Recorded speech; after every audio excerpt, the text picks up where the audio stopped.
Welcome to the Macworld Podcast. I'm Roman Loyola. Joining us on the remote is Jason Cross. Hi, hello. Jason.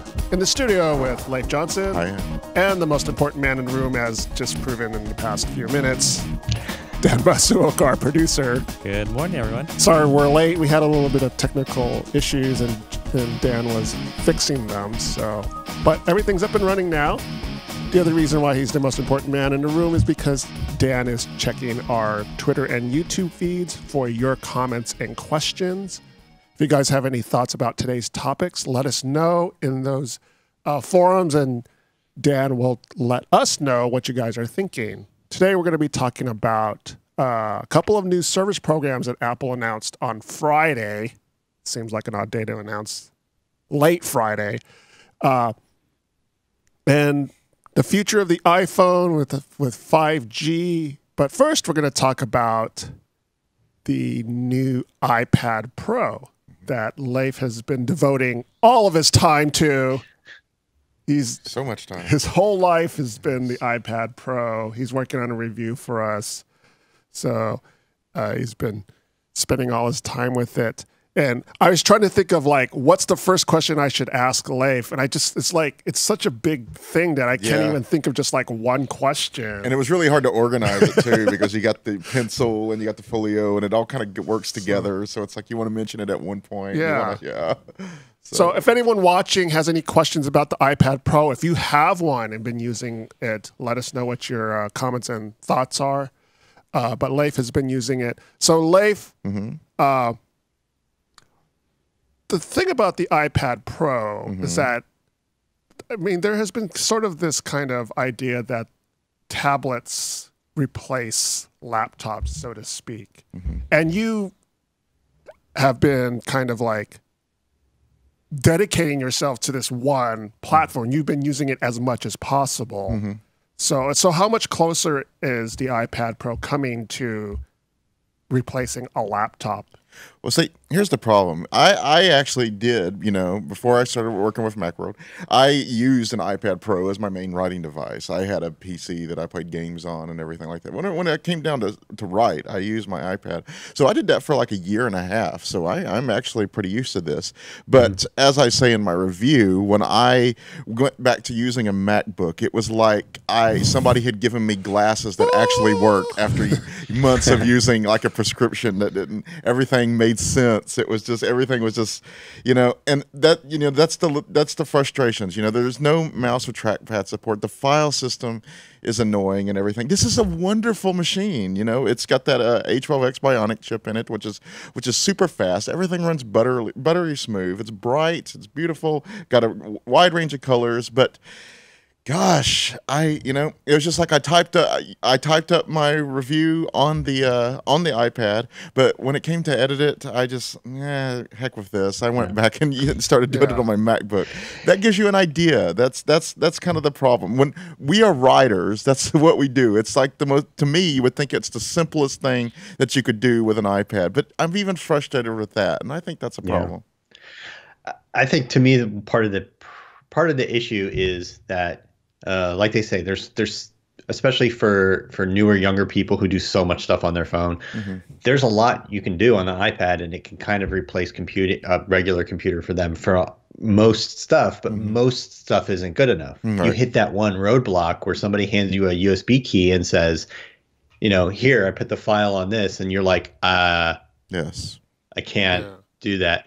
And then to me, the real problem is that there's nothing pro about the Pro. It's so much faster. It's so much faster.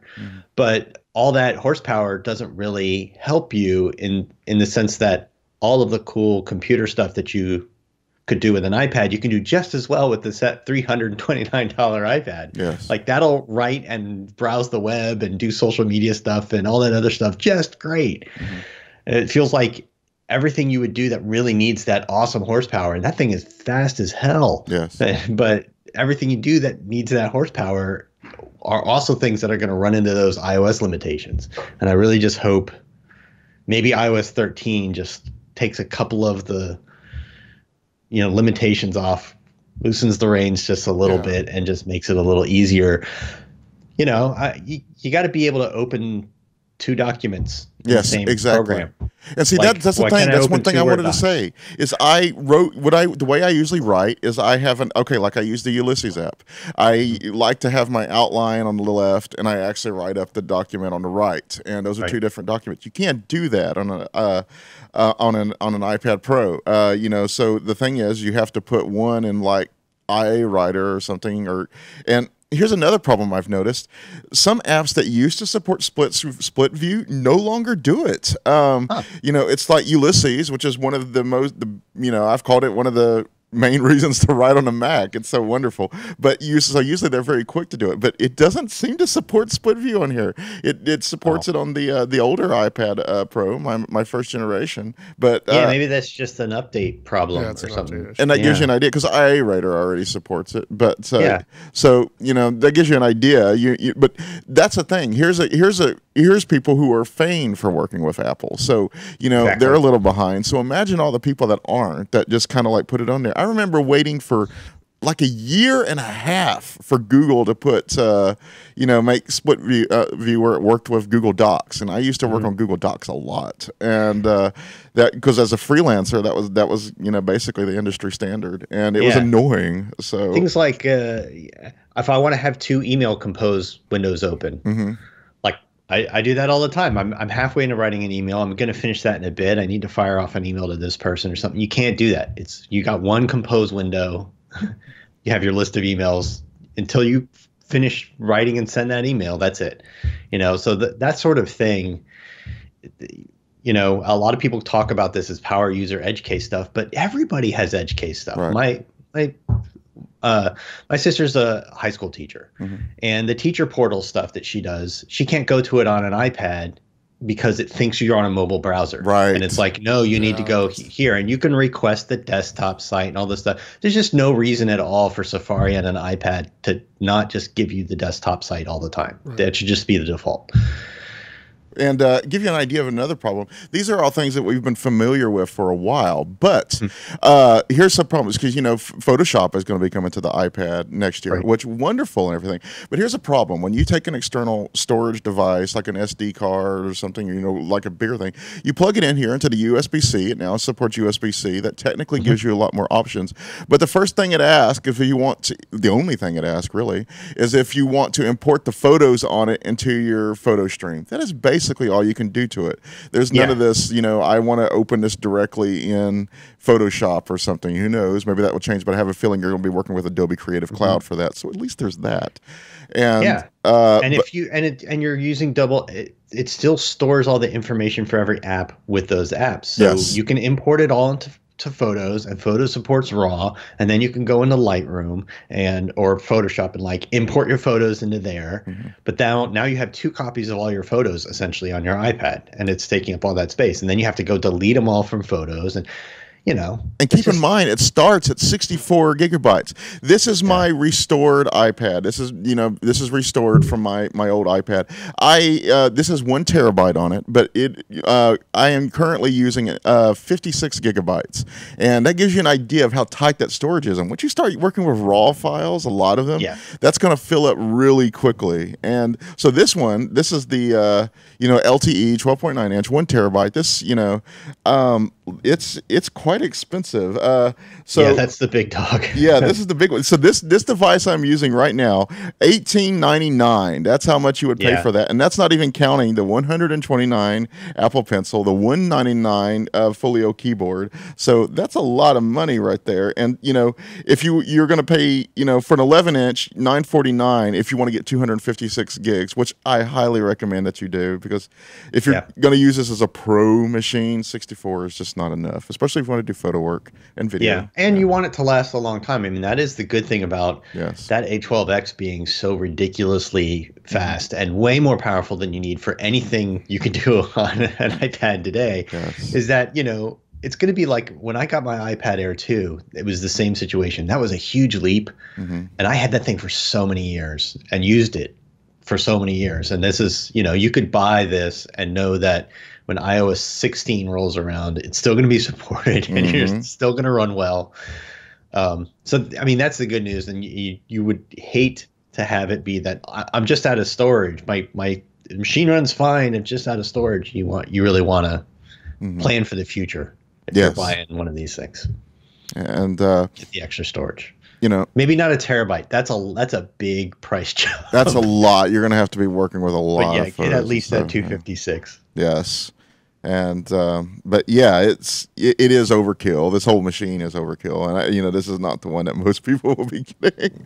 But I enjoyed working with it, because I had spent so long. The adjustment period for me wasn't as much as it was to other people. But I have to admit, I love it for consumption. I love it for writing light drafts, where I don't have to do a lot of editing and everything. But when it comes down to actually researching and stuff, I still prefer the MacBook.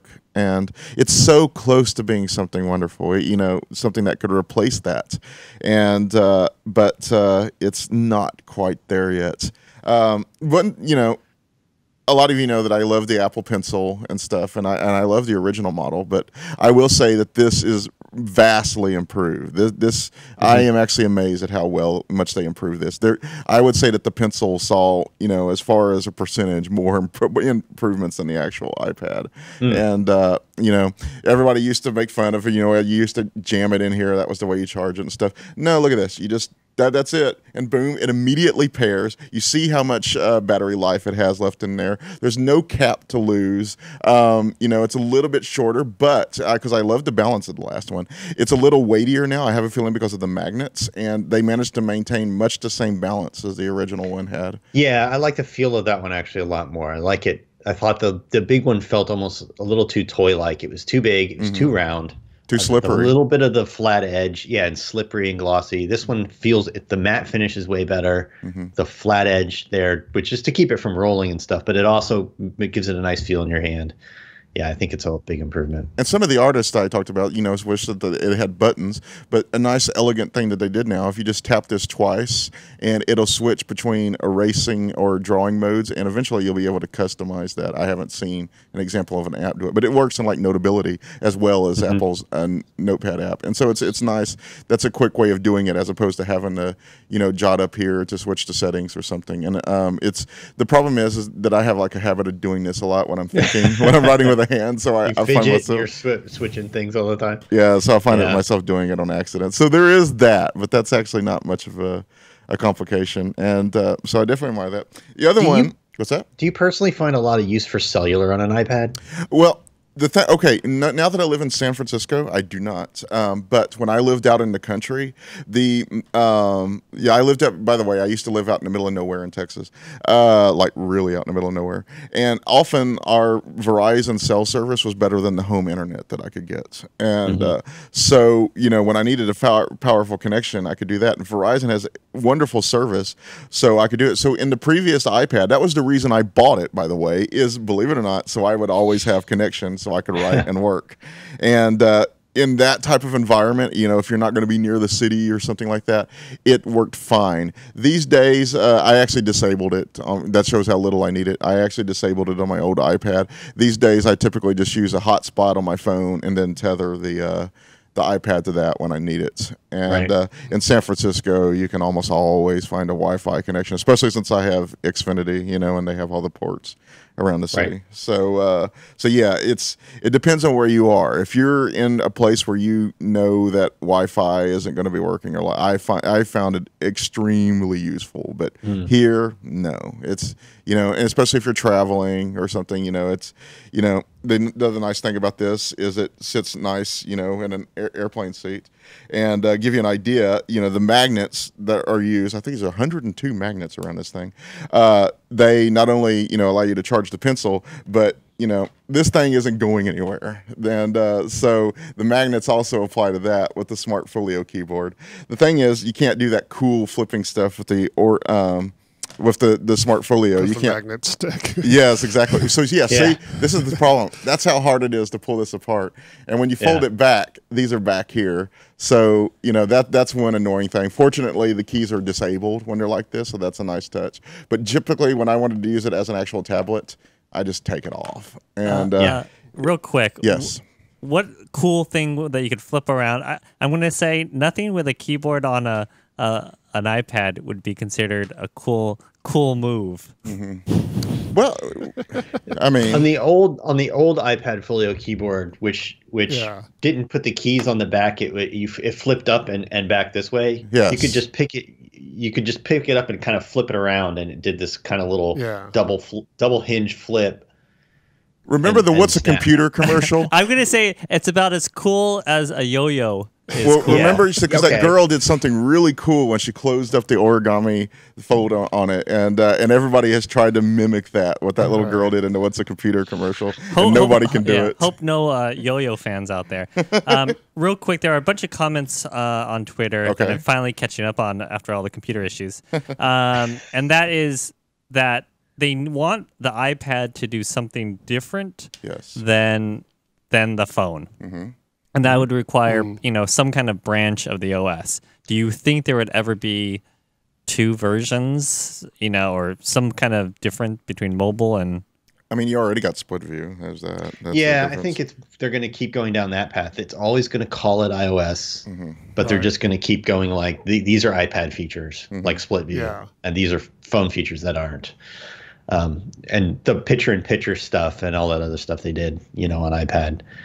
I think it's going to be more like that. I totally agree, and I have a feeling that they will eventually relent on the files. They'll give a better way to do that. It's just too cumbersome right now. Yeah, the thing that concerns me is that it's so fundamental to iOS that each app encapsulates its own data. Yes. So you can't just have like a giant folder of pictures and access it from a bunch of different photo manipulation apps. Every photo manipulation app you have that you load pictures into is a duplicate copy of that picture. And I don't know that there's necessarily a way forward for iOS to avoid that kind of problem. But that doesn't mean that in other cases they can't make the files that much more robust and do things like read off of external storage and so. Yeah, that would it requires a major change to iOS, and it's not just it's a trivial. So. I'm probably derailing the subject right here, but speaking of major changes, this has to be said. Face ID works with this now, and it's not just this is really actually very nice. It's you can do it and you tap it immediately. You can tap the space bar on the keyboard and it automatically unlocks it. The problem with the home button, you can make an argument it was well suited to the iPhone and everything. It was not well suited to the iPad, and every time you wanted to do something, you always had to reach up here, added a couple bit. You had to, to get to the home screen. Especially when you're using a keyboard. Yes, It's really exactly. awkward to kind of push awkward it, UI. but not tip it over and, But with Face ID, you're always looking at this thing. So, it's nice because it's always, especially like you said, in landscape mode and in keyboard mode. And so, it's always there. And like I said, you just double tap the space bar and it automatically does it for you. There's none of that. If you accidentally are covering the lens, the TrueDepth camera, the little arrow will pop up telling you where it is, because the thing is, even though Apple likes to say that it's edge to edge, there actually is a very small bezel around here. But what this is that so Apple doesn't have to put a notch in there. This nicely hides the TrueDepth camera and stuff. right. And you wouldn't know which hand is covering it up. Exactly. You got to put a little arrow, so that's kind of cool. So I will say that for some reason, especially when I'm using the keyboard or first start off, I do have a bad habit of putting my hand here in my left hand, so it automatically often covers it. Problem is, you can't switch this around with the Folio case, because I was like, oh, well, I'll just put it on the right, because, the notches for the camera and the smart connector, which is right here, you are forced to use it in that position. So there's that. And but yeah, Face ID is a massive improvement as far as usability. I think it really just goes to show you how great it would be on MacBooks. Yes, exactly. I agree. Please. Yes. Put And- this on a MacBook. Yeah. The unlocking with the Apple Watch is one thing, but yeah, having this on there would be even nice. That or Touch ID. Now they're getting Touch ID. That's good, but it's Yes. still just so much nicer just to be able to look at it. Imagine that now that it integrates, now that with Mojave you can integrate all your password management apps and stuff like that with Touch ID. Imagine Face ID doing that, where it's basically, as long as it's you looking at your laptop, everything's just going to fill in passwords and unlock for you. That would be so great. Yes. And Let's see, and we talked about the USB-C here, and I will say it's kind of touch and go with that. Some things work, some things don't, and the problem is it's kind of like up to experimentation to see if it's going to work or not. And regarding that, Alf had a question about exporting to an external hard drive. You can't really use externals. No, that's the problem, and that's really bad for somebody who wants you to be as a pro. Because Alf says Apple uses the word import in the FAQ. Yes, they don't say export, and that's basically what it is. It'll read your photos into them, and you can import them into your photo reel. That's the way externals work. There's no I'm going to drag this document into The Word Files or app like that. completely does not recognize external storage. Yes, you cannot use it that way. The only thing it'll do is read your photos and ask if you want to import them in the photos. That's a real bummer. That's a real downside. And I had a hard time. It was funny. I had a hard time finding someone with a USB-C in order to do that, but I finally did. And but I also had a. I could also just see it from my SD cards. I put some other files on there in addition to the photos, and that's all it would read was the photos. So, Yeah. So it's the same basic concept. Yeah. Sounds like the next WWDC is going to have a lot of USB-C Well, that was updates for iOS. That was part of that Bloomberg rumor way back last spring where they said, hey, iOS 12 is going to have this stuff, but it's all this other stuff's being pushed off a year. Yeah. All this new design. One of the things that they said was being pushed off is all of this sort of make iPad more of a workhorse kind of stuff. They didn't specifically state what, but it just feels like that device, especially with USB-C port on there, is just waiting for the software to catch up to it. Right. Now I'll tell you one cool so thing. Far ahead. You can use your MacBook charger with the iPad Pro now, which it charges a lot more quickly than the little 18-watt charger you're going to get in the box. So there's that. That's one benefit of USB-C. So.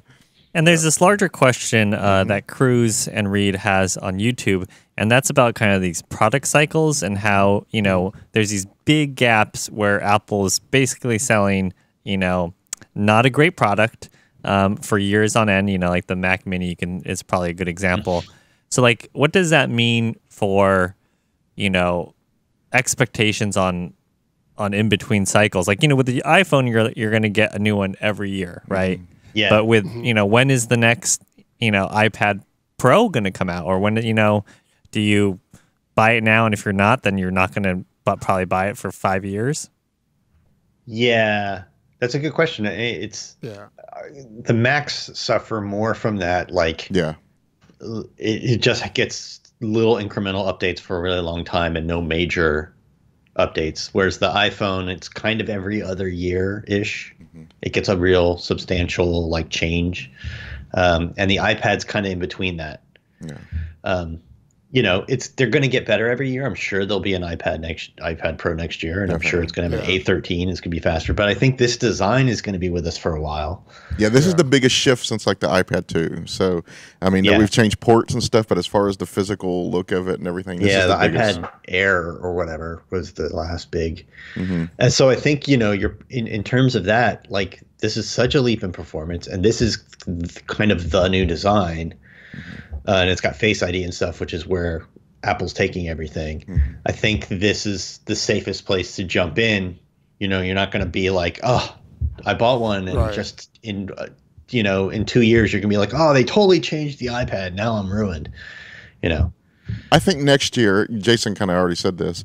We're basically going to be working with the same model, but hopefully now that they got the hardware out of the way and everything, they'll put some thought into making this a better work device. And that's they already had a big leap with iOS 11. That's when they introduced the Files app. That's and you had split screen in there and stuff like that. So they are thinking about it. It gets better every year. Yes. Before they didn't even have a Files app. It was just like you had to use it within the app. So that was Yeah, it definitely feels like now the hardware is probably, it'll be upgraded next year, but I think we're set in terms of the platform. It's the software that needs to catch up. So iOS 13, iOS 14 will probably offer the bigger leaps. Yeah, but I don't think you're in that place where if last year you spent a bunch of money on an iPad Pro, you'd be kicking yourself because this year you'd be like, all right, not only is it super way more powerful, but and Face ID and my pencil doesn't work and my blah, blah, blah, you know, right. You'd be like, I spent all this money and I'm on kind of the last gen platform. Yeah. I think this is the generation that's going to be with us for a few years. For a few years, right. Yeah. Now and here's there what will be software upgrades. That'll be lots more of major. software upgrades, and of course just faster and better cameras. Yes. This is the most damning thing I can say about this is I would, you know, if I were not an artist, which I'm not, and, you know, and stuff, and I didn't have, you know, need a lot of photo work and everything, which I do use a lot of photos, but use them on my MacBook. You know, the 9.7-inch iPad from earlier this year would be enough to make me happy. Yeah, and so I would feel like this was overkill. That $329 machine, which often goes on sale, you know, is better for my needs than this. So and I still can't believe, and this is a software thing again, there's no way to watch 4K YouTube on there. Oh, you know, another thing is that's the thing. USB-C, you can put a 5K display on here, but you can't use the charging cable. You know that comes if you think that just because you had a USB-C cable, no, you can't. You're going to have to get a separate data cable for that. Yeah. So And just to kind of throw back to a topic we had last week, which is a stock price, because multiple people are asking, and it's continued to drop. I just looked; it's now a $900 billion company. How much do you think that's also related to? I mean, you know, quote unquote, you know, like the lack of innovation, you know, especially in between. I don't know about that because what is the market down overall?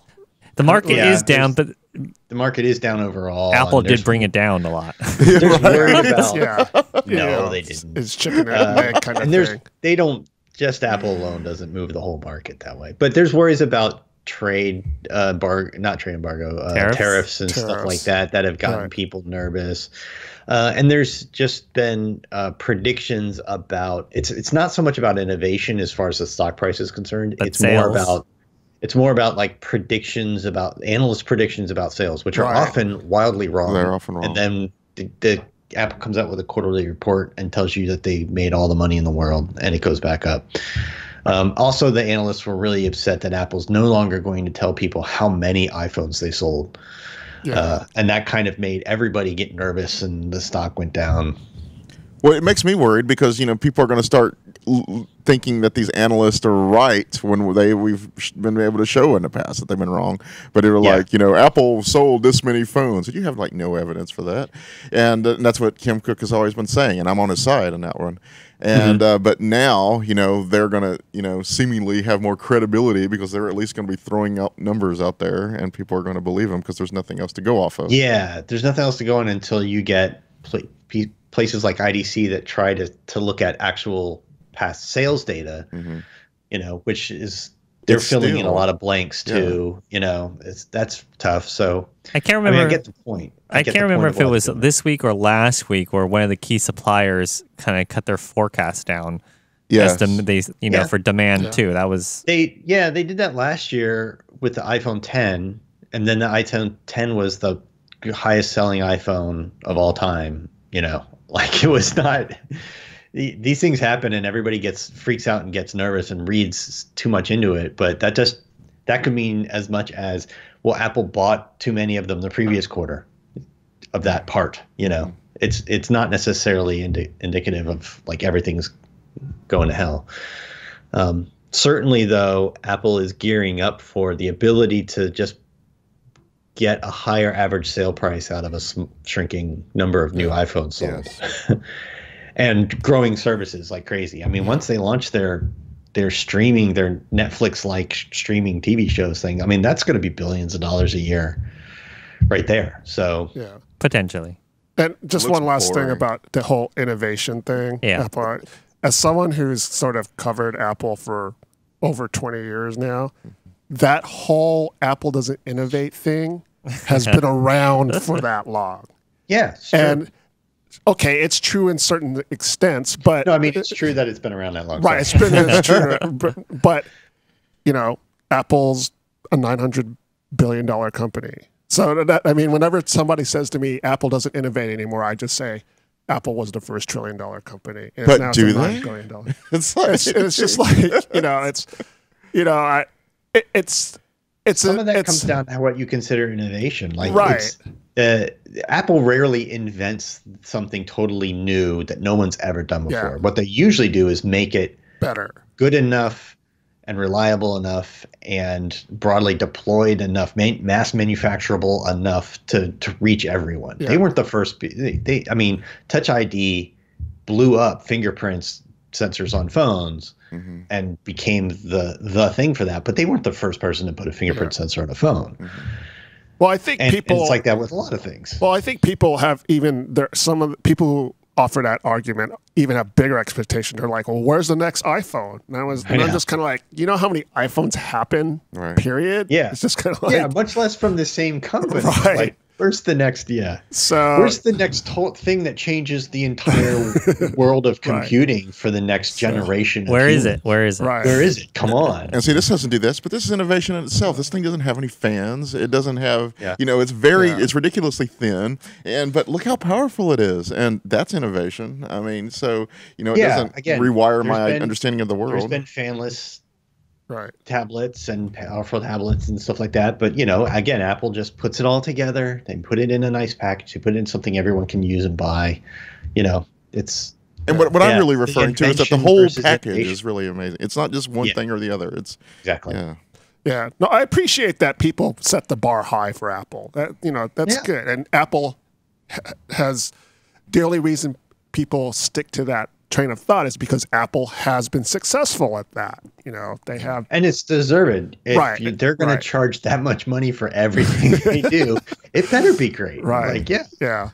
So, but yeah, it's kind of an old thought that doesn't seem to die. And, some members of the media that we are a part of are guilty of pushing that thought as well. So, but speaking of innovations, what would be really innovative is a 5G iPhone. Okay. That's going to be Iterative.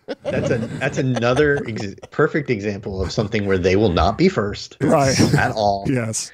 And get criticized for not being innovative, even though they've never been first on new cellular technology. Right. Yeah. So, but yeah, it's just that, there's this anticipation of what's going to be the next big thing. Yeah. And, there's some thought about Intel made some news about its 5G modems, and then people were like, "The 5G iPhone's coming soon now! Here it is!" And of course, Jason brought us all to reality. So, can you explain what kind of happened there, Jason? So here's what happened: that Intel has had a modem in development called the XMM 8060. It canceled that and pulled up by 6 months the release of its successor, the 8160. Yeah. Now, Intel probably would not tell you that they canceled the 8060. Officially, they call it a development platform now. But all the people who watch this stuff say, well, no, that modem had problems and their partners and stuff weren't happy with it. Whatever, we're using too much power draw, no good signal, whatever the issues were. They weren't happy with that modem, so they killed it. They're calling that a development platform, and they brought its successor up by 6 months. Intel says the 8160 is going to be available in the second half of 2019 instead of the first half of 2020, and that made everybody go, "Oh, the 2019 iPhone is going to be 5G because this is the modem that they're going to use." And Intel even said this, like, Intel saying it's available late in the second half of 2019 means available to their customers, not consumer products. That means that's when they start shipping parts to Apple or something. Right. Then they have to integrate it into test devices and test them and then ship all these things and manufacture them at scale. All that stuff takes 6 to 9 months. Like, that's how long. And that's if they're doing a lot of pre-work with like development platform stuff. So there's no chance that being available to customers in 2019, even Intel says, and then consumers are going to get products with this thing in the first half of 2020. And given that Apple releases iPhones in September, that really didn't change the timetable for Apple. Yeah. What that did is change the timetable for everyone who wants to release a 5G phone with Intel's modem in the first half of 2020. Now that's maybe possible for them. So, and it gives, of course, Apple more time to test and all that stuff, because 5G is going to be a mess. There's a lot to do. You have the modem chip, which will connect to 2G, 3G, 4G, 5G networks, simultaneously connect to LTE and 5G and stuff. But you need two different RF transmitters. You need one for all of the frequencies in use today, the sub 6 gigahertz frequencies, and you need another one for the millimeter wave stuff. So you need two different RF transmitters. You need antenna design is going to be crazy. Like, it's going to be so that you need multiple antennas in all these places that your hand doesn't block them, and it's 5G is going to be really hard to do right. And Apple has a high bar for reliability for these things. That's why they have always been behind sort of the Android phones in bleeding edge carrier technology, because they'll just do it. The Android guys will do it as soon as it's available, even if it doesn't work great. So is even the infrastructure for 5G is that even in place for? There's a small number of minimal, 5G deployments today that are for fixed wireless, for basically replacing your cable modem type stuff, not for mobile. And mobile, they're trying to get the first mobile stuff out by the end of this year, but the phones aren't there. Yeah. Mobile 5G will start to roll out in 2019, and then there'll be, with a handful of Android phones, that'll be like really bleeding edge, and maybe like it kills the battery when you are on 5G and all these. It's going to be, the deployment's going to be really small, and then it's really going to start rolling out throughout 2020. That's when you're going to start seeing it deployed much more broadly. Yeah. I mean, it's a big race. The race is on, but there's a lot of work to do, and you requires these new millimeter wave transmission towers. You need more of them in a certain given area. They need much more backhaul to them. There's a lot to do. Yeah. Yeah. So it's not going to happen next year. Then, yeah, we're not getting a 5G iPhone next year. So. Be okay with that. Most people don't live in an area where the LTE is even close to being, to having the capabilities of the current iPhone. Gigabit LTE in the iPhone XS, like, most people don't live where they can get that. So we got special sound effects going on. Yep, that's my cat who decided that now's a great time to use the litter box every time. I'm surprised it's like the first time I've ever heard it happen. I wish we had a wider shot so you can just see it. I was wondering. I don't think that our shot to the audience is that wide. He's just off camera. So in the studio, we get a wider shot of Jason, and off to the side on the floor is a litter box that was just in use. If I was quicker, I would have switched to that shot. But and I was trying so hard to focus on what Jason was saying and not. I could see it. I could see it on your faces. Yeah. I kept looking at Leif like, "Are you seeing what I'm seeing?" Yeah. So next time, just go, Dan. Cut to that shot. Cut to the line of Jason. So, turn the camera a little bit. Yeah. But yeah, no 5G. I mean, we're looking at what, 2020 for 5G. Yeah, and honestly, for most, even if you're not an iPhone user, for most Android phones and stuff like that, there's going to be very, very few of them, and very little mobile 5G deployment. Yeah. Mm-hmm. In terms of area coverage and cities covered, even next year. So. Yeah. I mean, they'll be behind the quote bleeding edge. They won't be very first, but they'll be, in there when it matters. Mm-hmm. Yeah. So, yep, it'll be fun when that happens, though. We'll see what happens. So, and we still got some time, and we'll see what happens with the speculation. So, in the meantime, if you have a current iPhone 10 and you're having a problem with your display, Apple on Friday announced a display module replacement program. So if you have issues with your iPhone 10, if the display or part of the display does not respond to your touch or immediately respond to your touch, or if it does this freaky thing where like it's Ghost touching. Ghost touching. Yeah. How big Yeah. of an issue do you think this is? Because I feel like when I was looking, at Google News, it was like all these headlines were like Apple admits it has Right. these major design, screen flaws and all that. I have not heard one story of this happening with anybody. Me neither. When the iPhone was brand new, there was a real problem with this that was related to temperature I and remember that. their calibration of the screen, and it was happening to people because they launched in, that the 10 launched in October, and people in like New York and stuff where it was getting cold were like, Yeah. hey, it won't register my tap, but if I put the screen to sleep and wake it up again, then it works and stuff. Yeah. And that they fixed that with a software update, and that was pretty rampant. This problem is one of those things that affects a tiny, tiny fraction of a percent of the, which can still be thousands of people because they sell so many Right, millions because of they sell phones. so many phones, yeah. But it's a really, really tiny sliver. I haven't heard anybody. I've heard people who say that they know someone. Like it's always secondhand. Oh yeah, I know someone who has that problem, and Yeah. Apple won't admit. I don't know anyone who's actually Yeah. had that. But obviously, just like the keyboard replacement, before they put the little dust membrane in there, obviously it's enough that Apple has started a free repair program. Right. Yeah, it's just that Apple announced these programs on Friday afternoon. when- Yeah, Friday news dump. Right, the Friday news dump when people are getting ready for the weekend and they're not necessarily paying attention to the news. Friday's notorious for being the slow news day in general, so not just for tech, but in general. Push out that bad news on Friday afternoon. Because Apple also announced on Friday a SSD service program for the 13-inch MacBook Pro.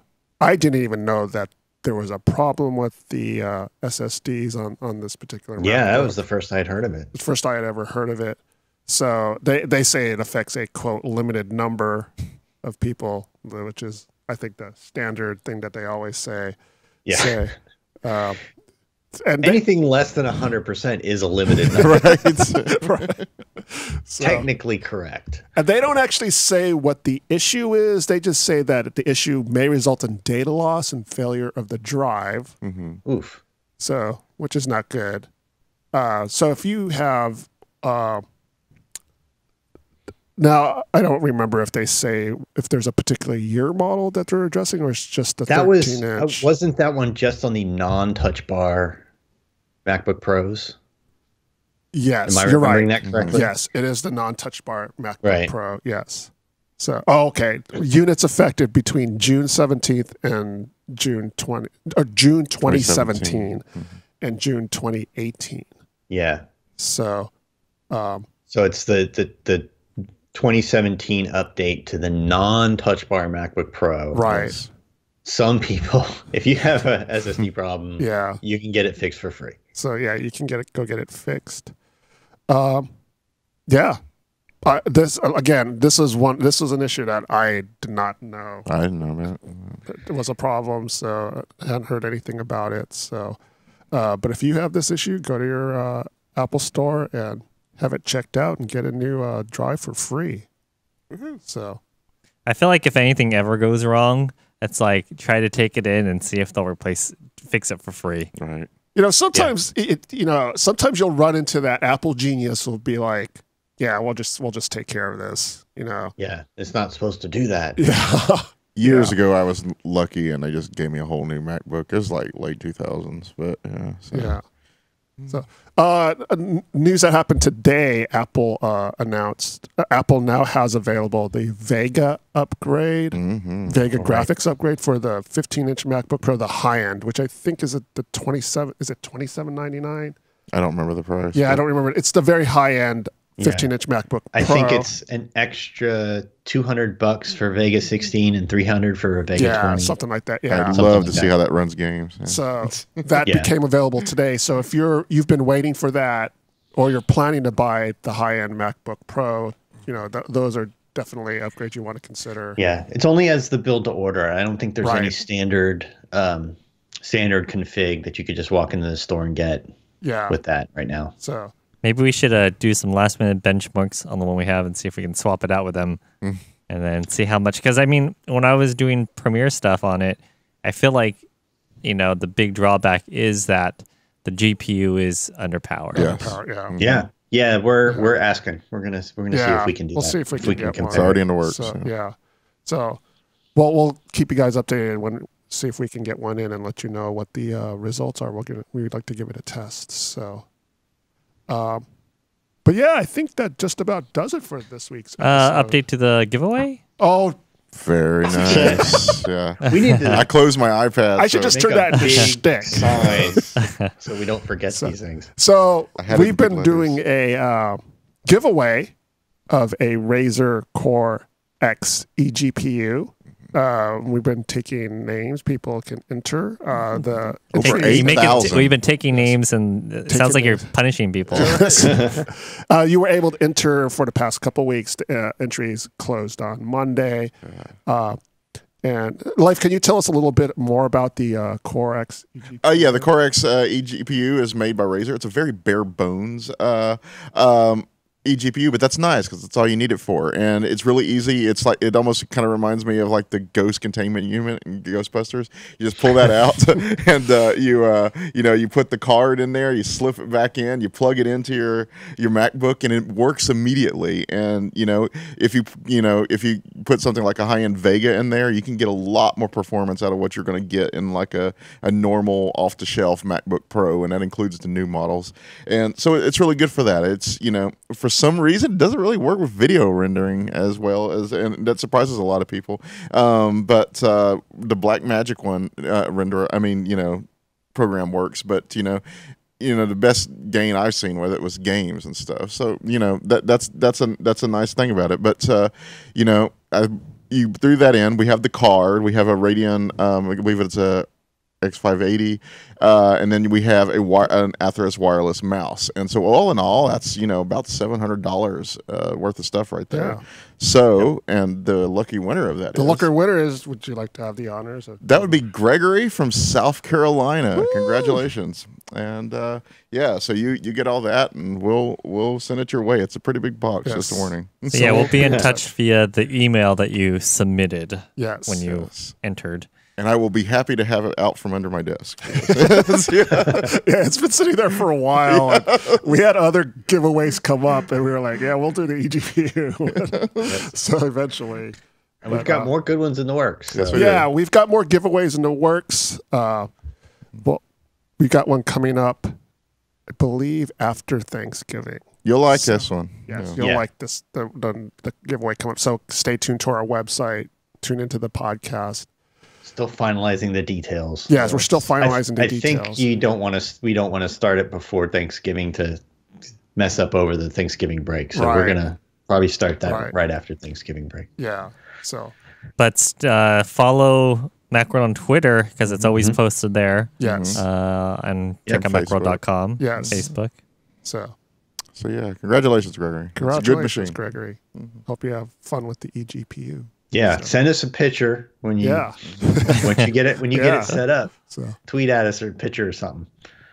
But now that does it for this week's episode of the Macworld podcast. And if anyone has a Vine of being cool flipping the iPad keyboard around, send that tweet that at us. Poor Vine. How we miss you. So, but that does it for this week's episode of the Macworld podcast, episode 630. So I'd like to thank Jason on the remote. Thanks, Jason. Sure. Life in the studio. Thank you very much. Thank you. Thanks to Dan, our producer. You're welcome. I'd like to thank you, the studio audience, for tuning in. Keep an eye on our website for our next scheduled podcast. We're still determining when we're going to run because next week is kind of an odd week for us because it's Thanksgiving week here in the U.S. So we've got some schedules we need to work out. So we'll post on our website when the next podcast will be. Yep. So keep an eye on that. So thank you very much.